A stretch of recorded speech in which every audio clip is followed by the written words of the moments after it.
ဘုန်းကြီးတို့တွေမှာယံပါယံခါ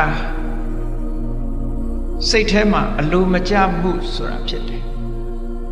ထိုအလိုမကျမှုကကြီးထွားလာလို့ရှင်ပေါက်ကွဲလာတယ်ဒေါသပေါ့ဒေါသဖြစ်လာတယ်ဗျာပါဒလို့ခေါ်တဲ့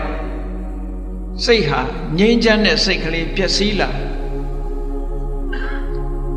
ဒေါသဖြစ်လာပြီဆိုလို့ရှိရင်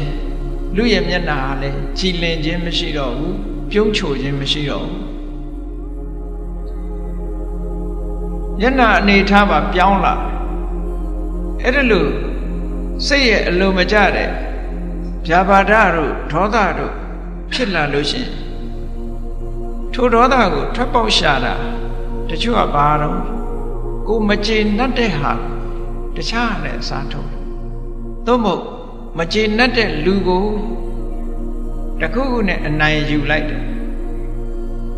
အဲ့ဒီအနိုင်ယူလိုက်တာထွက်ပေါက်မဟုတ်ဘူးသို့တော့လူတွေကအဲ့ဒါထွက်ပေါက်ထင်ပြီးတော့အဲ့ဒီကနေထွက်ကြပြဿနာထပ်တက်လာတယ်ပေါ့မြတ်စွာဘုရားကအေးစိတ်ထဲမှာအလိုမကျတဲ့ဗျာပါဒရဲ့ထွက်ပေါက်စိတ်ကဘာလဲဆိုရင်မေတ္တာပါမေတ္တာပွားရမယ်မေတ္တာပွားခြင်းဖြင့်ဗျာပါဒရဲ့ထွက်ပေါက်ကိုရရှိနိုင်တယ်